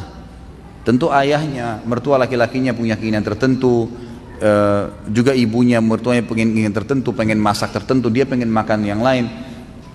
Saran saya Allahualam, lebih baik pindah walaupun kos, ya, semampunya. Kontrak nggak apa-apa, belajar mandiri itu lebih baik. Ini pertama, karena kita kalau rumah tangga sendiri pertama lebih sesuai dengan syar'i. Karena memang di zaman Nabi SAW pun orang kalau menikah itu tidak tinggal sama mertua, tidak tinggal sama orang tua, mereka pindah. Walaupun itu pas-pasan gitu kan. Kemudian yang kedua, kita leluasa mengatur waktu. Saya juga pernah bahas dalam manajemen rumah tangga Islami, tidak bolehnya orang tua berintervensi lagi ke ada anak-anak. Ini teman-teman sekarang mungkin masih seumuran kita sekarang tahap punya mertua dan orang tua. Mungkin nanti satu waktu kita akan sampai pada tingkat level mereka. Kita akan punya anak-anak nanti. Jadi Anda kalau punya anak-anak nanti, kalaupun mereka sudah menikah, jangan pernah intervensi ke dalam, nggak boleh. Kecuali anak-anak kita minta tolong atau kita lihat kemungkaran. Tapi kalau ada perempuan sengaja datang atau laki-laki sengaja sebagai orang tua atau mertua datang, kamu masain apa anak saya hari ini? Kamu kenapa begini? Rumahmu kenapa begini? Ini nggak boleh dalam Islam, haram. Nggak boleh, diharamkan. Ulama mengatakan haram hukumnya orang tua yang sengaja datang ke rumah anaknya lalu mengatur-ngatur rumahnya, nggak boleh. Padahal itu orang tuanya, nggak boleh dia. Gimana caranya? Rumah tangganya orang nggak boleh lagi dicampur. Kecuali kita lihat kemungkaran, salah. Emang begitu. Gitu. Pernah ada terjadi malah mertua datang ke rumah anak mantunya mau kerja dilarang kerja, nggak boleh kerja kamu hari ini. Ini aneh, kenapa nggak boleh kerja ibu? Wah, pokoknya nggak boleh kerja, gitu kan? Hari ini di rumah saja. Gantian sama istri melihat anak-anak. Nggak bisa ini, gimana caranya? Cari nafkah wajib, Allah yang wajibkan. Ketemu haknya Allah yang wajib dengan, apalagi ini mertua kedudukannya bukan seperti orang tua. Orang tua aja nggak boleh diikutin kalau melanggar, mencari nafkah wajib. Harus kewajiban gitu kan, Allah bebankan itu. Maka harus kita faham masalah-masalah seperti ini. Saran saya yang pertama adalah, coba kalau bisa pindah tempat. Dengan santun tentunya, jangan memahami bahwasanya harus langsung spontanitas segala, tidak. Bahasakan baik-baik, ajak istri, komunikasi baik-baik supaya bisa nggak kalau kita rumah tangga sendiri, saya ingin lihat kamu masak sendiri, saya ingin lihat kamu tata rumah sendiri, dibahasakan baik-baik insya Allah. Kemudian juga bahasakan baik sama mertua, terima kasih saya sudah numpang selama berapa waktu di sini, saya bisa nggak mau mandiri insya Allah. Bukan saya bisa ya, saya akan mandiri, langsung dibahasakan to the point, saya akan mandiri biar saya juga merasa bisa ya berkorban buat buat istri saya dan seterusnya gitu kan. Jadi seperti itu yang kita lakukan, Allah alam. Kalau tetap masih tinggal kemudian posisinya seperti ini, jelaskan apa adanya argumentasinya, karena memang saya ikut pengajian dulu dan saya merasa ada ketenangan. Kalau belum pun marah ya sudah, wa idza khatabahumul jahiluna qalu salama. Tadi saya bilang para ulama memaknakan kata-kata jahilun di sini adalah orang yang emosional, orang yang mau egoismenya besar, mau memaksakan pada pendapatnya. Qalu salama, ya udah diam aja, udah dia ngomongnya, udah selesai, udah begitu saja. Saya tahu seorang ikhwah, mertuanya setiap datang pasti ngoceh, ribut di rumahnya. Yang dia lakukan adalah diam. Udah selesai ibu, alhamdulillah, udah dia berdiri. Akhirnya mertuanya malu sendiri gitu kan.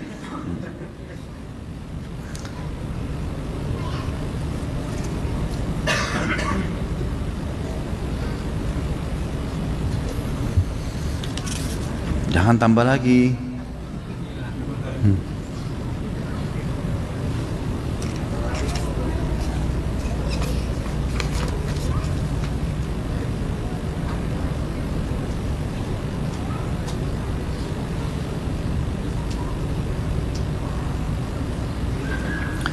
Ustadz, saya bekerja di bank konvensional, ibu saya bekerja di koperasi simpan pinjam. Alhamdulillah saat ini saya telah bekerja.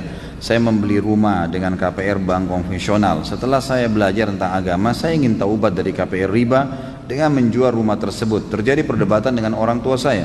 Saya takut menyinggung perasaan mereka, Ustadz. Apakah saya durhaka? Karena orang tua saya tidak mendukung saya menjual rumah tersebut apabila saya pulang ke rumah orang tua. Apakah halal saya makan dan tinggal di rumah orang tua sedangkan orang tua sedangkan saya tahu kalau itu termasuk gaji yang didapat dari riba. Tentu di sini banyak hal yang mesti dijawab ya. Berhubungan dengan masalah yang pertama, Anda kerja di bank konvensional. Ini saran saya sudah sering saya bahasakan. Ini riba, saudaraku, dan riba tidak boleh. Ini kita akan bahas pada pasal setelahnya nanti ya. Nanti pertemuan akan datang kita akan bahas khusus masalah makan riba, bagian dari dosa besar. Ini nggak boleh ditoleransi dan tidak boleh bermain-main masalah ini. Hadis Nabi SAW, 1 dirham riba lebih berat daripada 36 kali berzina. Larangan keras, memang kita harus berhenti, gitu kan? Masalah kasus bekerja atau tidak bekerja di bank konvensional dan kita pernah KPR, hukumnya kalau kita sudah taubat, ulama mengatakan boleh melanjutkan KPR tersebut tapi setelah taubat kepada Allah dengan tidak membuka pintu riba baru. Tidak usah dijual rumahnya, lanjutkan saja semampunya, tapi memang pembayarannya dari uang yang halal, dicari dari uang yang halal. Kalau tidak ada, memang karena saya berhenti kerja dari bank konvensional, saya tidak bisa lagi bayar, rumah itu mau dijual, boleh dijual. Dan ini tidak termasuk dalam durhaka dengan orang tua. Orang tua tidak perlu campur sampai ke situ gitu ya, karena memang ini masalah haram atau halal, hukumnya Allah Subhanahu wa taala.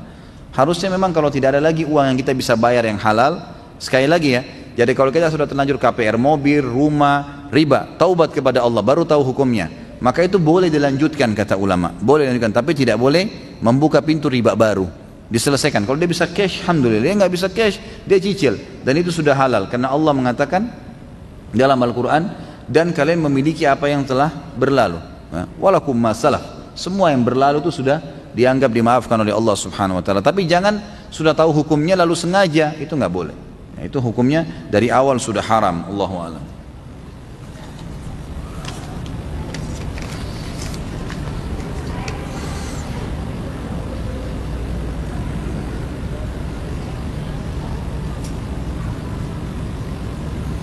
Jika ada himbauan baiat pada Imam Mahdi di bumi Syam, namun masih ada ibu yang sakit di rumah, bagaimana hukum baiatnya, Ustaz? Tidak ada Imam Mahdi. Dari mana Imam Mahdi di negeri Syam? Anda dapat dari mana informasinya? Kalau ada dusta itu, nggak ada. Tidak ada Imam Mahdi. Imam Mahdi cuma satu, dan hadis sahih menjelaskan akan keluar setelah Dajjal membuat kerusakan di muka bumi. Dia akan keluar dari Madinah, kota Madinah, bukan di Syam. Dan kata Nabi SAW, dia akan keluar dari Madinah, namanya seperti namaku dan fisiknya seperti fisikku. Namanya Muhammad bin Abdullah, fisiknya, warna kulitnya, matanya, rambutnya sama dengan Nabi SAW. Dari keturunan Nabi SAW di Madinah. Dan kata Nabi SAW, dia akan keluar dari Madinah dan Allah mengubahnya dalam sehari semalam. Dia akan menjadi orang baik, gitu kan? Lalu kemudian akhlaknya bukan seperti akhlak, karena tidak ada yang sama dengan akhlak Nabi SAW. Lalu dia keluar ke Mekah diikuti dengan 300 orang yang membaiatnya. Kemudian dia keluar menuju ke negeri Syam. Di masjid Menara Putih dia akan mengerjakan sholat asar, dan turunlah Isa putra Maryam yang memegang kedua sayap malaikat, kemudian ikut sholat bersama, dan dialah orang yang Nabi sholat di belakangnya. Lalu kemudian Isa berkata, sholatlah imam dari kalian. Lalu kemudian sama-sama menuju ke wilayah Palestina yang sekarang dikenal dengan yang di hadis dikatakan Babulut. Subhanallah, kemarin saya waktu masuk ke wilayah Palestina itu, saya tanyakan langsung dengan orang-orang sana. Di Israel ini sekarang ada nggak kota namanya Lut, Babulut, gitu kan? Maka dikatakan ada sekarang kota di sebelah Tel Aviv, ibu kotanya Israel itu ada Lut, dikenal begitu, Babulut. Allahu a'lam, ini hadis menjelaskan nanti Dajjal akan ada bermarkas itu, dan nanti Nabi Isa alaihissalam akan datang dengan Mahdi ke sana. Tapi kalau sekarang dikatakan ada Mahdi di Syam, ini nggak ada dalil sama sekali. Ini berita dusta, saudaraku, jangan terpengaruh dengan semua ini. Ini keliru ya, tidak benar. Kalau ada ibu Anda di sini di rumah sakit, tentu saja didahulukan ibu. Ya. Orang tua kita didahulukan, ibu dibakti. Betulkah jika kita beramal soleh maka pahalanya akan sampai ke ayah yang sudah meninggal? Kalau beliau jadi penyebab, Beliau yang ajarkan, makanya saya sering katakan dalam pendidikan anak teman-teman sekalian, kita harus punya andil, jangan semua diserahkan ke sekolah, jangan semua diserahkan ke pembantu misalnya, maaf ya saya bahasakan ini, atau baby sister, harusnya kita punya andil di situ. Anda yang lagi sibuk di sini, kalau pulang ke rumah laki-laki, tetap meluangkan waktu untuk ngobrol sama anak-anak, tanya sekolahnya, didik sesuatu, ya. Itu penting sekali, jadi jangan diserahkan semuanya. Begitu pula dengan perempuan juga begitu. Jangan diserahkan semuanya kepada orang-orang yang mungkin ya mereka akan mendapatkan pahalanya. Jadi lebih baik kita juga punya andil. Ya, kita juga punya andil kepada anak-anak itu. Bagaimana bila seorang istri yang masih mempunyai ibu, dia ingin terus berbakti kepada ibunya karena ibunya sudah tua, tetapi karena mengurus suami dan anak jadi tidak bisa selalu berbakti kepada ibu. Bagaimana caranya untuk bisa mendapatkan berbakti kepada ibunya? Tentu saja tetap suami diprioritaskan. Pada waktu lowong dia berusaha untuk pamit dengan suaminya, gitu kan? Lebih baik lagi kalau suaminya mengizinkan ibunya tinggal bersama-sama. Maka lebih mudah kalau suami lagi bekerja, dia bisa bakti dengan ibunya, gitu kan? Dan cara untuk bakti ini banyak sekali. Kita memasakkan masakan misalnya, sambil masak buat suami sama anak-anak, juga masakan buat ibu dan diantarkan ke sana pada saat suami lagi keluar, gitu kan? Yang jelas harus suami didahulukan. Hukum syar'inya begitu. Jadi jangan sampai kita melampaui hukum ini. Jadi tetap banyak cara. Telepon misalnya, tanya kabarnya. Kalaupun meminta dikunjungi atau dijenguk atau diantar ke rumah sakit, pamit sama suami, sampaikan baik-baik, insya Allah. Kalau niat kita baik, Allah juga akan lunakkan hati suami. Orang tua atau ibu masih suka mengadakan tahlilan atas meninggalnya bapak. Bagaimana sikap kita menyikapi ketika ibu minta ke kita baik berupa uang ataupun bantuan tenaga untuk acara tahlilan tersebut? Jelaskan baik-baik ya, jelaskan baik-baik. Ini sudah pernah saya jelaskan teman-teman sekalian. Banyak orang salah paham. Dianggap tahlilan ini kenapa tidak boleh? Ini berarti aliran keras, tidak benar. Itu kan zikir, itu kan bagus. Permasalahannya bukan itu teman-teman. Kita ini dalam agama disuruh meletakkan sesuatu pada tempatnya. Letakkan sesuatu pada tempatnya. Jadi Nabi SAW diutus untuk dicontohi, gitu kan? Nabi tidak pernah teman-teman di acara kematian itu mengadakan tahlilan, duduk, baca zikir rame-rame, niatnya kirimkan untuk orang mati. Ini tidak pernah ada dalil menjelaskan zikir bisa sampai ke orang mati, gitu kan? Jadi kita harus jelas masalah ini. Yang sampai doa, ya kita doakan, istighfar buat mereka, iya silahkan. Tapi kalau secara khusus duduk, panggil orang rame-rame ini yang tidak pernah ada, jelaskan apa adanya baik-baik. Dan kita, saya sudah bilang itu hari, kalau teman-teman mau sportif dan hidup tenang, maka dukunglah semua kebaikan orang yang di sekitar kita dan ingatkan yang salah saja. Jangan memvonis orang itu salah langsung keseluruhannya hanya dengan satu kesalahan, ini nggak boleh, gitu kan? Baik itu individu ataupun kelompok. Saya pribadi, saya sangat tidak setuju kalau ada orang begitu ada satu kelompok berbuat salah atau ada satu perbuatan yang melanggar agama langsung divonis semuanya itu sesat. Itu nggak boleh. Ada perbuatan mereka yang baik kan, yang baik kita dukung, yang salahnya kita ingatkan. Karena ormas, yayasan, pesantren, gelar-gerar kiai kah, ustadz kah, habib kah, siapa saja, ini adalah tunggangan-tunggangan saja sebenarnya. Bukan itu target agama. Target agama adalah memperbaiki yang salah dan mendukung sesuatu yang benar, gitu kan? Jadi seperti itulah kita melakukan perbuatan-perbuatan yang baik, kita dukung yang baik dan kita luruskan yang salah. Jadi seperti kasus tadi, masalah ibu ini, kalau dia mengajak kita melakukan satu perbuatan yang keliru, kita sampaikan apa adanya hukumnya. Lalu dari sisi lain, apapun yang baik, yang sesuai dengan sunnah, dukung, gitu kan?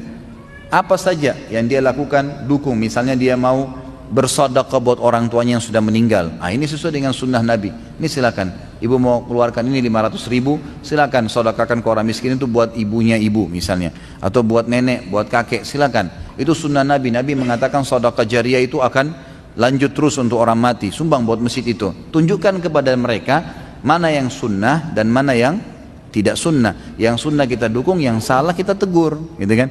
Tapi jangan sampai kita meninggalkan ini, kemudian yang sunnah kita tidak contohkan. Ini keliru dan saya sudah pernah berikan banyak contoh-contoh berhubungan dengan masalah seperti itu.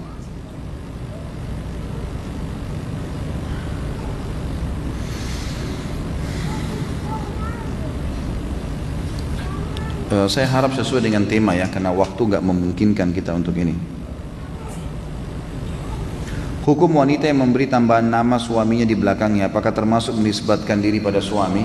Kalau hanya sekedar panggilan, misal Aisyah menikah dengan Ahmad, lalu dikatakan ibu Ahmad, nggak ada masalah itu. Maksudnya, oh ini istrinya si fulan atau istrinya Pak Ahmad, nggak ada masalah itu. Tapi kalau dia ganti nama orang tuanya, nama ayahnya ini nggak boleh. Ini bagian dari dosa besar. Nanti ada bahasan di dosa besar kita itu, nggak boleh, haram menisbatkan diri kepada selain ayah, nggak boleh. Coba kita lihat istri-istri Nabi. Aisyah, pernahkah kita dengar ada riwayat Aisyah Muhammad? Hafsah Muhammad, Sofia Muhammad? Nggak pernah. Selalu dalam riwayat disebutkan Aisyah binti Abi Bakar, Hafsah binti Umar, gitu kan? Sofia binti Huyai. Huyai itu ayahnya Sofia, orang Yahudi, meninggal dalam keadaan kafir. Tetap dinisbatkan namanya itu, gitu kan? Jadi nisbat ayah itu nggak bisa diganti. Saya sarankan nggak usah ini. Bapak-bapak di sini yang punya istri nggak usah bangga dengan namanya harus dinaikkan ditulis itu, karena kita kan sudah punya tahu, kita punya hukum akad nikah jelas. Waktu kita menikah sudah ngundang orang, kita punya buku nikah, jelas kok ini istri kita, nggak perlu ada penisbatan nama. Ibu-ibu juga walaupun cinta sama suaminya tetap harus membawa nama ayah, walaupun ayah kita kafir. Tadi contoh Sofia binti Huyai, itu kan ibu ayahnya Sofia radhiyallahu anhunna ajmain itu adalah orang Yahudi yang meninggal dalam keadaan kafir, tapi tetap dinisbatkan namanya.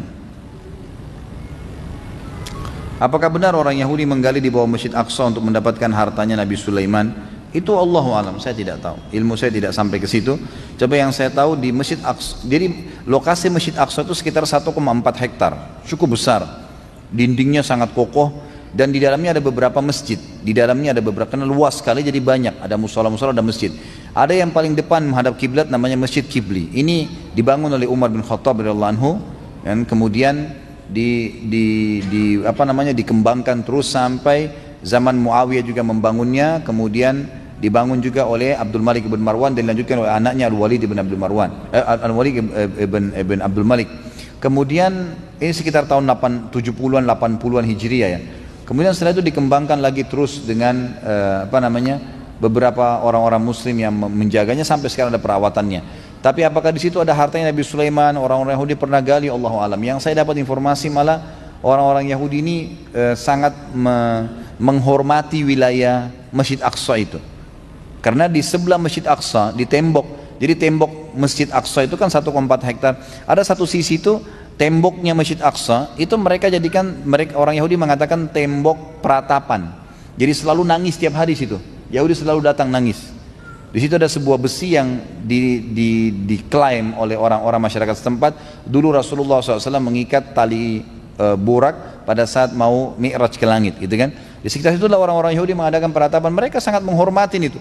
Kalau mereka menggali, Allahu alam, saya tidak tahu, tapi dari indikasi atau hal-hal yang di lapangan kayaknya tidak mungkin gitu. Tapi mereka berusaha masuk ke masjid, iya, karena di Masjid Kibli yang bagian depan itu bagian sisi sisi baratnya itu ada masjid musola di bagian bawah. Itu dikenal dengan Marwani dan juga ada Masjid Aqsa Tua, gitu kan? Itu ada dua dan itu memang di dalamnya sangat besar dan banyak batu-batu bangunan, yang batu-batu gunung yang besar-besar, dan saya sempat mengambil beberapa cuplikannya, saya lihat waktu itu. Tapi itu pun di Masjid Aqsa Tua memang pernah ada sumur yang dipakai oleh kerajaan Umayyah untuk masuk ke masjid dan keluar. Ada sebuah pintu, kemudian di situ ada sumur itu dipakai minum.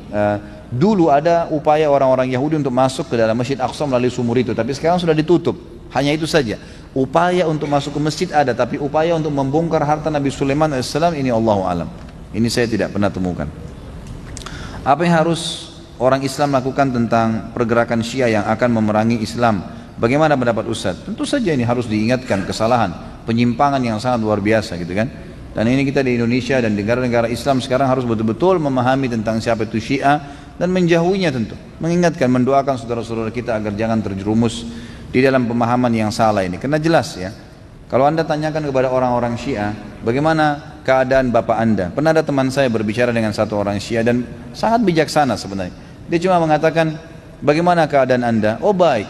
Temannya dia bilang, kebetulan ini teman dan turunan Arab, mereka berbicara, bagaimana keadaan ente? Baik.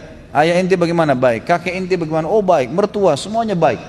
Semuanya baik. Mereka dalam pandangan ente bagaimana? Baik. Oh baik. Mertua anak baik, kalau anak datang ke rumahnya selalu dilayanin, istri anak baik, semuanya baik, orang tua anak baik, semuanya baik.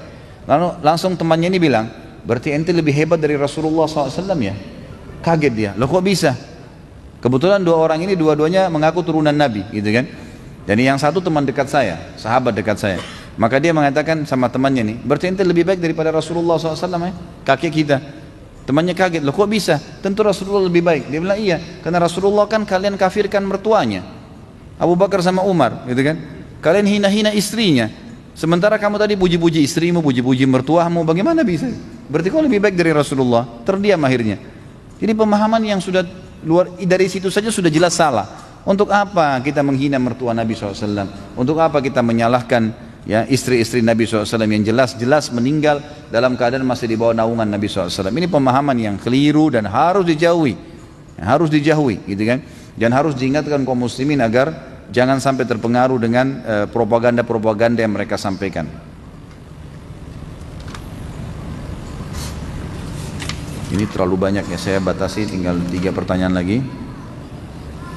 Apabila orang tua sudah meninggal dan mereka masing-masing memiliki saudara kandung yang banyak, bagaimana cara berbakti kepada saudara orang tua? Apakah mendahulukan kepada yang lebih tua? Tetap aja disamaratakan. Jadi bagaimana caranya supaya kita berusaha semuanya kita bakti, ya, tidak ada istilah didahulukan. Jadi kalau kita membeli sesuatu, orang tua kita punya 5 orang saudara, kita beli sesuatu yang kita dahulukan, maksudnya disamaratakan, berikanlah sama-sama, gitu kan. Tentu kalau sebagian ulama berijtihad mengatakan yang paling layak dibakti setelah kedua orang tua meninggal adalah saudarinya ibu,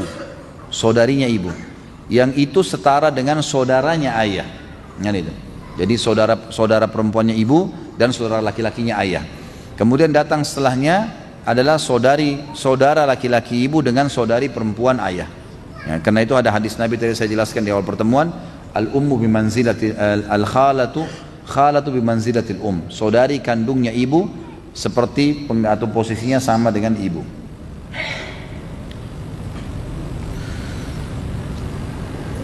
Saya punya adik laki-laki, sifatnya keras dan kaku. Ketika dia sedang jengkel, sering sekali dia membentak ibu kami. Bagaimana saya harus menasihatinya? Mohon doanya Ustaz, semoga adik saya bisa berubah.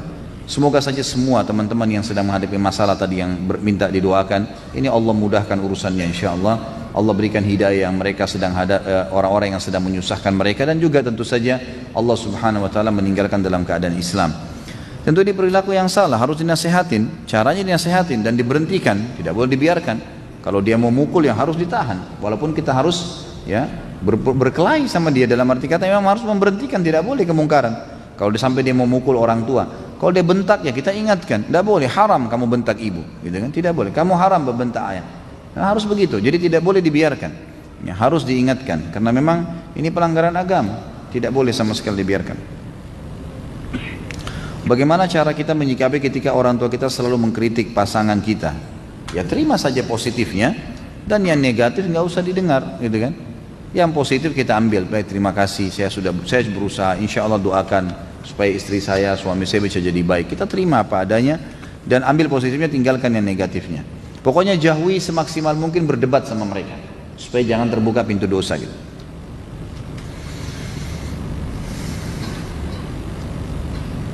Mohon bimbingannya bagaimana cara membimbing anak usia di bawah 7 tahun agar menjadi anak yang solehah dan berakhlak mulia, karena saya khawatir dengan lingkungan yang mempengaruhi teman bermain ataupun media HP yang dapat diakses bebas. Apakah ada doa khusus membimbing anak? Mohon doakan anak-anak Ustaz supaya menjadi anak yang berbakti, solehah, cerdas dan berakhlak mulia.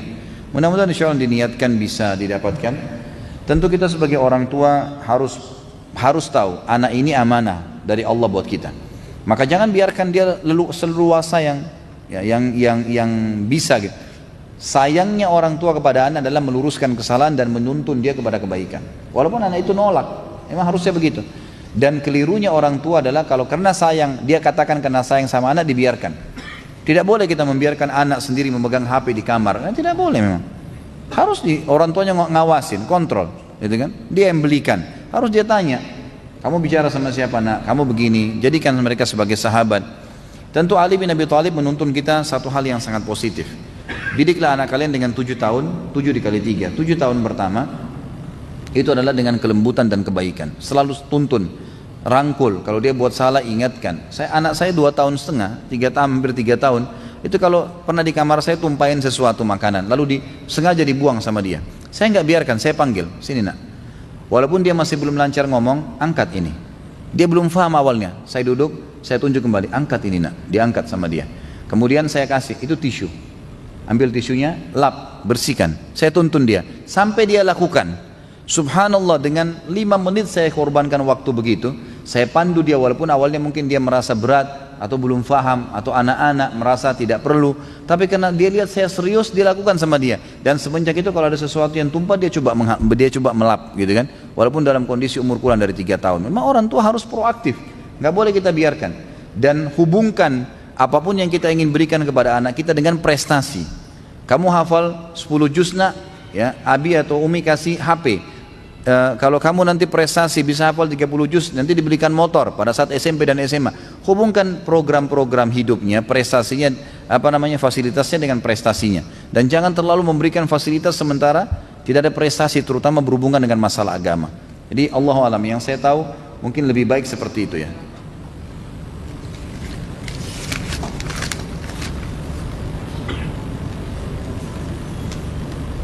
Adakah batasan antara mertua dengan menantu?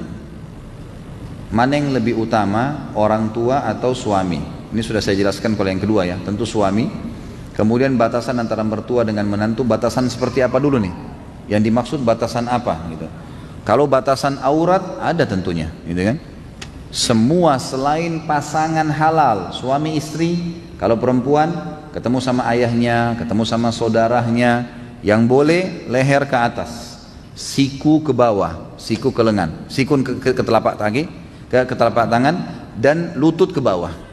Paha, perut, dada nggak boleh dilihat, gitu kan? Yang dihalalkan untuk yang mahram pun ada batasnya. Sama suami saja yang boleh terbuka. Seperti itu. Jadi batasan anak mantu sama mertua, kalau yang dimaksud aurat seperti itulah. Laki-laki juga tentu ya. Tidak boleh anak mantu laki-laki pakai celana pendek di depan mertua perempuannya, tidak boleh walaupun mahramnya. Dia harus tahu adab-adabnya. Pakai celana minimal itu harus lututnya tertutup, karena aurat lutut ke sampai pusar, gitu kan? Jadi harus kita tahu ada adab-adabnya. Kalau aurat, kalau masalah yang lainnya misalnya mengantar, masalah minta tolong, mahram tidak ada masalah. Boleh. Anak mantu boleh menjadi mahram pada saat safar mertuanya, boleh, karena mahram, sudah jadi mahramnya, gitu kan? Jadi ini sangat luas bahasanya, batasan yang ditanyakan seperti apa Allah alam, yang saya cukup ingat, yang saya jelaskan seperti tadi. Istri ana orang tuanya sudah cerai dan istri ana ikut ibunya. Bagaimana cara berbakti kepada ayahnya, sedangkan jika ingin bertemu ayahnya dihalang-halangi sama istri barunya? Ya dia harus sampaikan kepada ayahnya apa adanya. Kalau dia ingin berbakti, kalau ayahnya memang tidak mengizinkan, dia tidak berdosa, sudah selesai, gugur kewajibannya. Kalau cuma istrinya yang halangin, disampaikan kepada ayahnya, ayah saya mau ketemu, tapi kayaknya istri ayah tidak izinkan. Apa ayah mau ketemu sama saya? Ya, apa yang sesuatu bisa saya bantu, saya juga ingin berbakti. Biarkan ayahnya menyelesaikan dengan istrinya tentunya, gitu kan? Tapi kalau ayahnya bilang sudah nak, nggak apa-apa, nggak usah ketemu saya dulu, ya sudah, gugur, nggak ada masalah. Karena dia sudah dia sudah melepaskan anaknya dari haknya, gitu kan? Dari kewajibannya maksud saya, maka itu tidak ada masalah insya Allah. Ini mau ditunggu sampai jam 9 atau tutup sekarang? Hah? Hah? Ayo voting. Lanjut. Ini yang bilang lanjut yang belum dijawab pertanyaannya ya.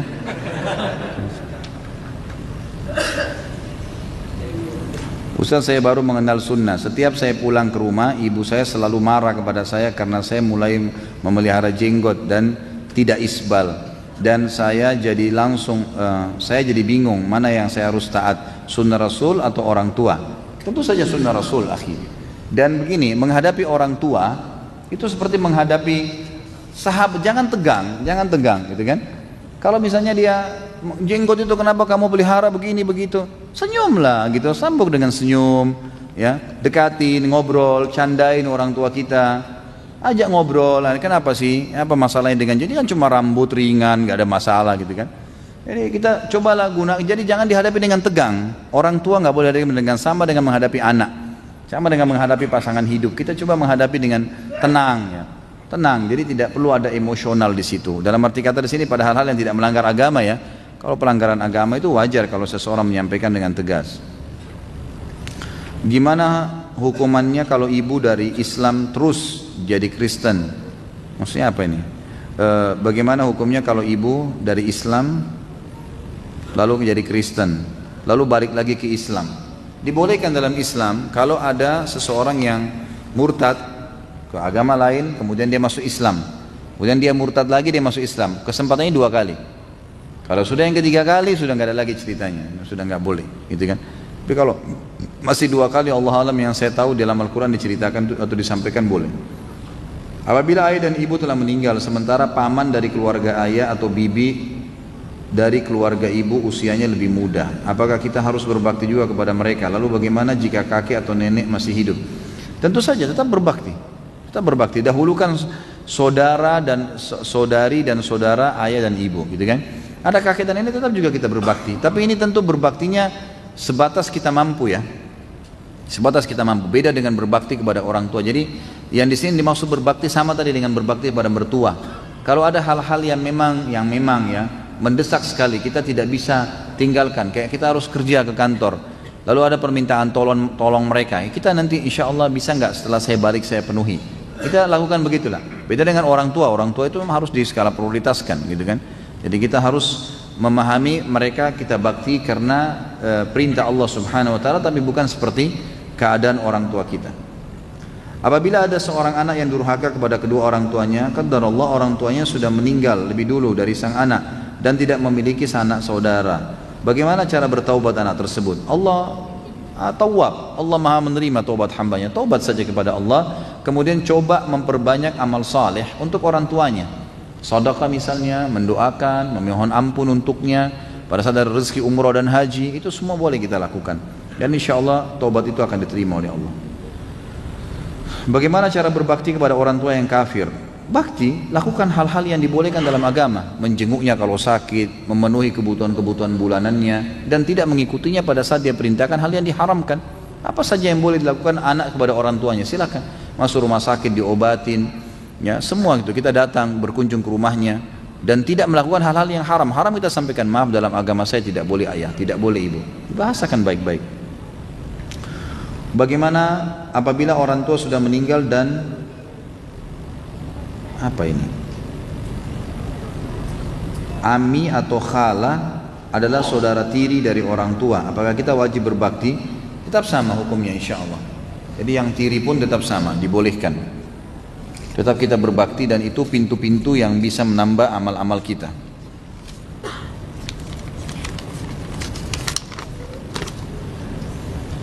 Bapak saya sudah sangat sepuh, beliau sudah sangat lemah, mendengar saja sudah susah.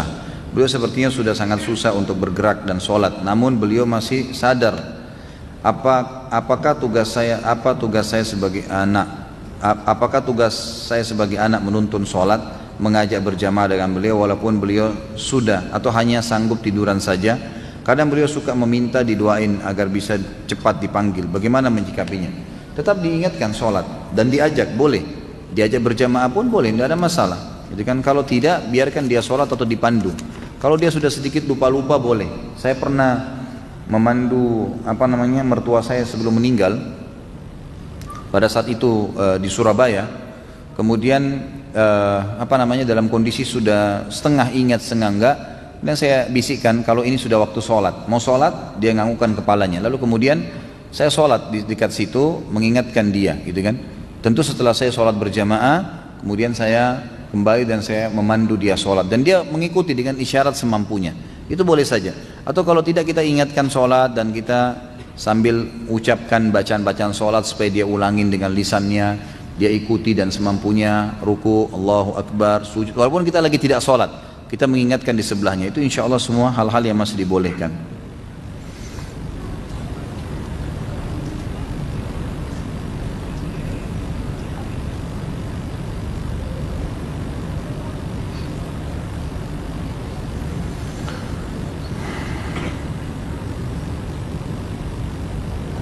Baik, ini sebenarnya berhubungan dengan masalah keluarga ya. Nanti sebentar kalau insya Allah masih ada waktu. Kedua orang tua saya sudah bercerai, terus ayah saya kawin lagi sedangkan ibu saya tidak.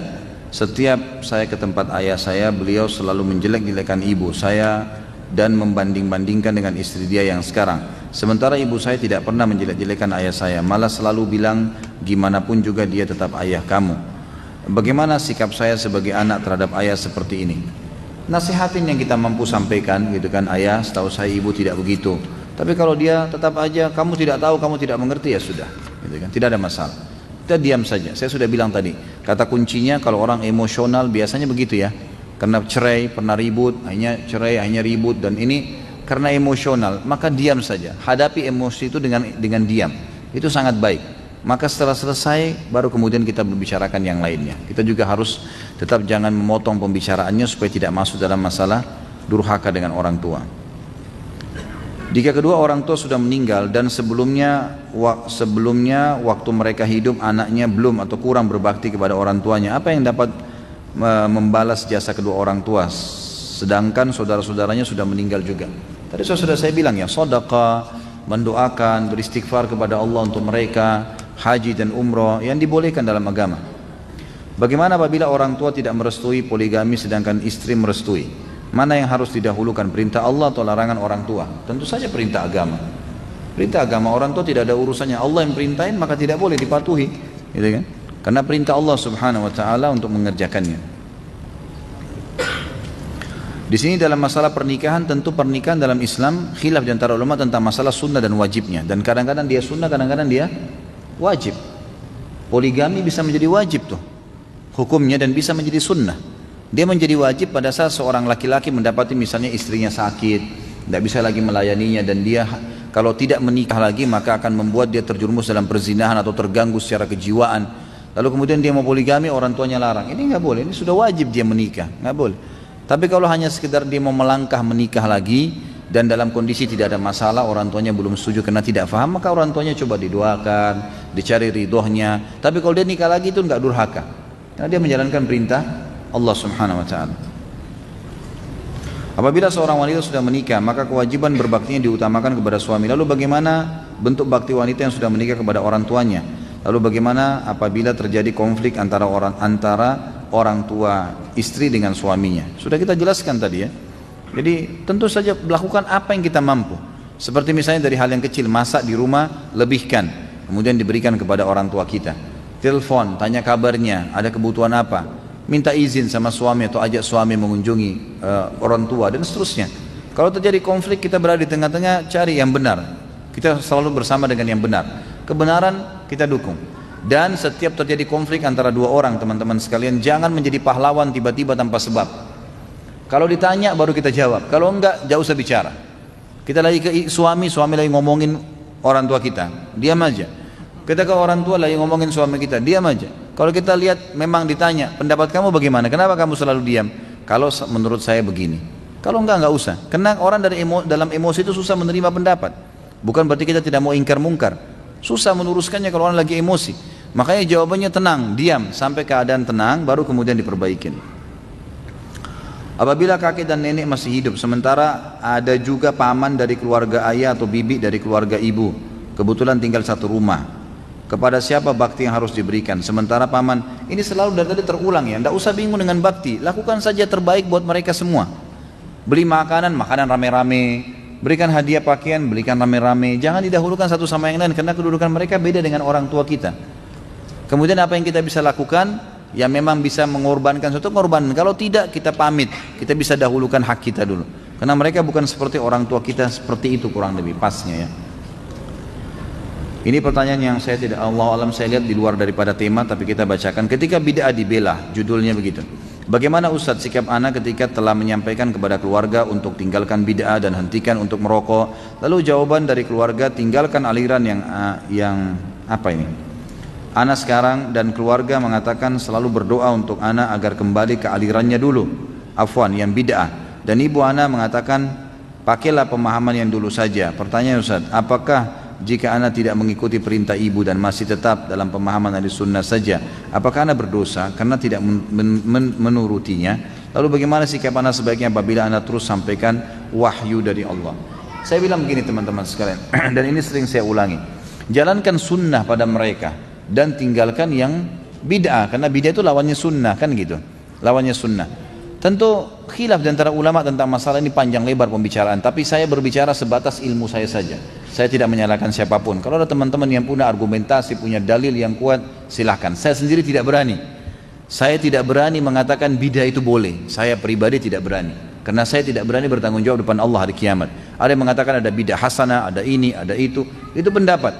Anda mau bilang silakan, tapi tanggung jawab hari kiamat. Saya pribadi sebatas ilmu saya tidak berani mengatakan itu, gitu kan? Jadi kalau memang itu adalah perbuatan, saya tahu bid'ah lawannya sunnah, gitu kan? Sunnah adalah mengerjakan yang Nabi perintahkan. Bid'ah adalah perbuatan yang tidak Nabi contohkan, kan begitu? Definisinya kan begitu, sederhananya ya. Maka kalau kita lakukan sunnah, kita ikuti sunnah Nabi, kita lakukan bid'ah, berarti kita bertolak belakang dengan sunnah Nabi SAW. Hanya seperti itu pemahamannya, sederhana.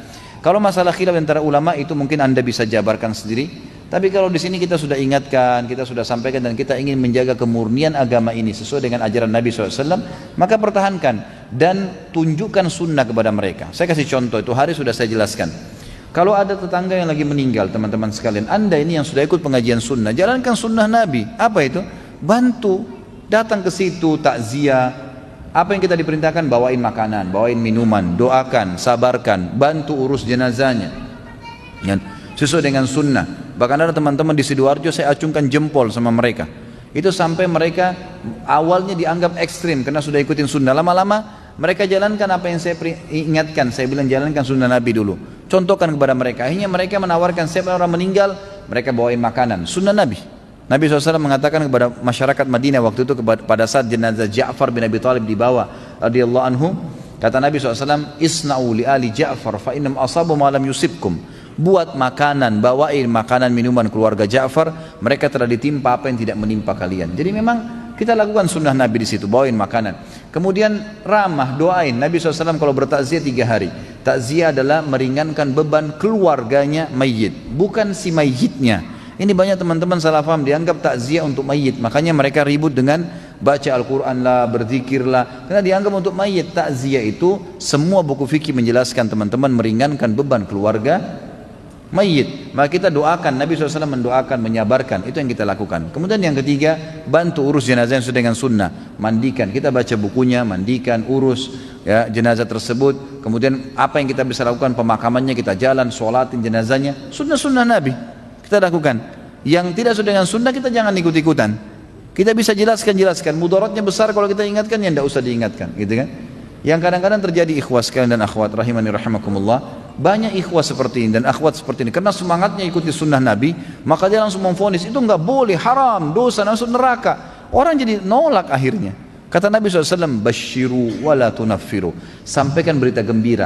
Jadi orang kalau kita larang sesuatu, datangkan gantinya. Ini khamar haram, gantinya ada enggak? Susu, madu, sirup, ada gantinya. Tuntun kepada gantinya, gitu kan? Maka kita akan aman. Kata Nabi, sampaikan berita gembira. Sebelum sampaikan ancaman, sampaikan dulu janji. Orang kalau buat ini masuk surga, orang kalau begini, begini, pahalanya ini. Nanti kalau sudah tidak mau, baru kita sampaikan ancaman, gitu kan? Dan kata Nabi SAW, wa yassiru ya, wa la tu'assiru, mudahkan dan jangan persulit. Selalu dahulukan hal-hal yang ringan. Kata Nabi, kata Aisyah dalam hadis Bukhari, Aisyah berkata, Rasulullah SAW tidak dipilihkan 2 hal kecuali beliau memilih yang lebih ringan dari antara kedua itu. Jadi memang dimudahkan, jauhkan sunnah Nabi SAW, tinggalkan yang dilarang, dan tetap mereka mad'u. Jangan dihadapin orang-orang yang sedang didakwai dengan emosional, hadapi dengan baik. Mereka orang yang tidak mengerti, gitu kan? Dirangkul, didakwahin, disampaikan, insya Allah dengan senyum, dengan memberikan hadiah, Allah Subhanahu Wa Taala akan menyebabkan atau menjadikan itu penyebab mereka akan masuk ke dalam dakwah ini. Allahu a'lam, mohon maaf saya tidak bisa baca semua ini, masih ada beberapa yang tidak bisa saya jawab karena ada yang berhubungan dengan materi nanti, masalah riba misalnya, nanti kita jawab di pertemuan akan datang, insya Allah dengan izin Allah. Dan yang jauh sekali dari tema mungkin bisa ditanyakan di luar pertemuan kita ini, seperti ada pertanyaan tentang Harut dan Marut, ada pertanyaan tentang Nabi Sulaiman alaihissalam tidak membakar kitab sihir, kenapa Nabi Sulaiman tidak membakarnya, itu bukan batasan kita sampai ke situ. Yang Nabi Sulaiman tidak bakar, Allahu a'lam, gitu kan? Kita bertanya hal-hal yang bermanfaat buat kita secara panduan hidup, dan kita tinggalkan apapun yang tidak yang bermanfaat. Dan cukuplah sabda Nabi SAW sebagai penutup, hati-hatilah dengan banyaknya pertanyaan, karena itu ya, dan akhirnya membuat perselisihan dalam pendapat nabi-nabi kalian, ya, nabi kalian, Karena itulah yang telah membuat umat-umat sebelum kalian ya sesat dan menyimpang. Allahu alam. Kita berdoa kepada Allah Subhanahu wa taala semoga pertemuan kita diberkahi dan semoga semua dijadikan tambahan amal kita di hari kiamat di timbangan amal nanti, dan seluruh muslimin di Palestina, di Syria, di Yaman, di Irak, dimanapun mereka berada, Allah berikan kemenangan, Allah ikhlaskan niat mereka, Allah terima para syuhada mereka, dan semoga saja pemimpin-pemimpin negara kita ini diberikan hidayah oleh Allah Subhanahu wa taala, mereka bisa menerapkan Al-Qur'an dan Sunnah. Nah, begitu juga dengan para menteri-menterinya, ya, semuanya diberikan hidayah oleh Allah Subhanahu wa taala. Allah jadikan kaum muslimin di sini berpegang semua dengan sunnah Nabi, menjadikan Rasulullah SAW sebagai satu-satunya guru dan kiainya, sebagai suri tauladannya, dan juga semoga Allah Subhanahu wa taala menyembuhkan semua orang yang sakit, melunasi utang semua orang yang terlilit utang, mengangkat masalah-masalah semua orang yang sedang menghadapi masalah dari kaum muslimin dimanapun mereka berada, terutama yang sedang hadir di masjid atau di majelis ilmu ini. Dan semoga Allah yang saya yakin sekarang sedang melihat kita, karena Dia maha melihat, dan seluruh malaikatnya sedang hadir di majelis ilmu untuk memberikan kepada kita bersatu di surga firdausnya tanpa hisab, sebagaimana Ia juga telah menyatukan kita di majelis ilmu yang mulia ini. Tentu kalau ada benar dari Allah, kalau ada salah dari saya mohon dimaafkan. Subhanakallahumma bihamdika asyhadu an la ilaha illa anta astaghfiruka wa atubu ilaik. Wassalamualaikum warahmatullahi wabarakatuh.